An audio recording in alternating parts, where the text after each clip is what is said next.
সাভারে বৃষ্টিতে বেড়েছে জলাবদ্ধতা, ভোগান্তিতে পড়েছেন সাধারণ মানুষ। এ নিয়ে বিস্তারিত জানাতে সেখান থেকে যুক্ত হয়েছেন সহকর্মী শফি মাহমুদ। শফি, সাভারের এই জলাবদ্ধতার ভোগান্তি তো দীর্ঘদিনের, প্রতি বর্ষায় এমন চিত্র আমরা দেখি। তো আসলে স্থায়ী সমাধান কি বলছেন স্থানীয়রা, এ ব্যাপারে প্রশাসনই বা কি বলছে, জানাবেন বিস্তারিত। মূলত এই যে সাভার অঞ্চল, এটি সেই শিল্পাঞ্চলে আসলে মূল সমস্যা হচ্ছে অপরিকল্পিত নগরায়ন। এখানে পর্যাপ্ত ড্রেনেজ ব্যবস্থা না থাকার কারণে কিন্তু প্রতিনিয়ত এই জলাবদ্ধতা বলা যায় প্রতি বছরই হয়।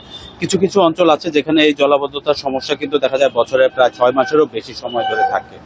এর মধ্যে একটু বলে রাখি, আমি এখন যে স্থানটিতে আছি এটি একদম ঢাকা টাঙ্গাইল মহাসড়কের যে অংশ, নবীনগর চন্দ্রা মহাসড়কের ঘেঁষাই অঞ্চলটি।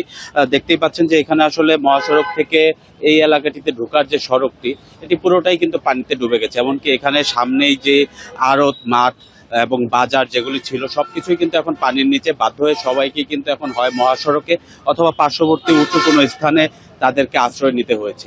এবং এই সংকটগুলি নিয়ে আমরা যখন উপজেলা প্রশাসনের সাথে কথা বলি, তারা কিন্তু আমাদেরকে বরাবরই আসলে আশ্বাস দিয়ে আসেন যে এই জলাবদ্ধতা দূর করতে তারা ব্যবস্থা নেবে। একটু এই অঞ্চলে যারা বাসিন্দা আছে তাদের সাথে একটু কথা বলি। এই যে আপনাদের এই সংকট, এটি তো দীর্ঘদিন, এটি কেন হচ্ছে না? প্রায় 5 বছর যাবত এই সংকটটা দেখা দিচ্ছে। বাংলা কিউআর যেখানে, নগদ পেমেন্ট সেখানে। সারা দেশে 10 লাখেরও বেশি মার্চেন্টে নগদে পেমেন্ট করুন খুব সহজে। আমি দীর্ঘদিন এখানে ব্যবসা করি, আমার এখানে একটা ব্যবসার দোকান আছে। কারণ দেখেন, এই বৃষ্টি হইলেই এই এলাকায় এই রাস্তাটা ঢালাই রাস্তা, কিন্তু পাকা পানিতে তলিয়ে যায়। এই এলাকায় হাজার হাজার মানুষ বসবাস করে।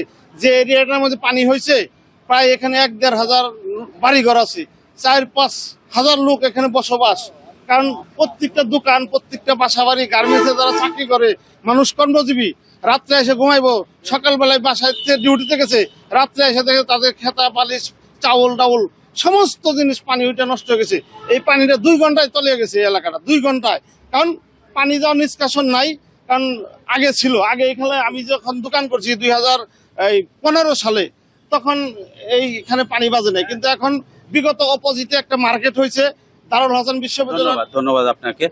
শুনছিলেন যে আসলে এখানে মূল সমস্যা যেটি পানি নামার সংকট, সেই সংকটটি যদি নিরসন করা না যায়, সেখানে কিন্তু আসলে এই সমস্যা, পানির যে জলাবদ্ধতা সমস্যা, সেটি ভোগান্তি প্রতিনিয়তই পোহাতে হবে।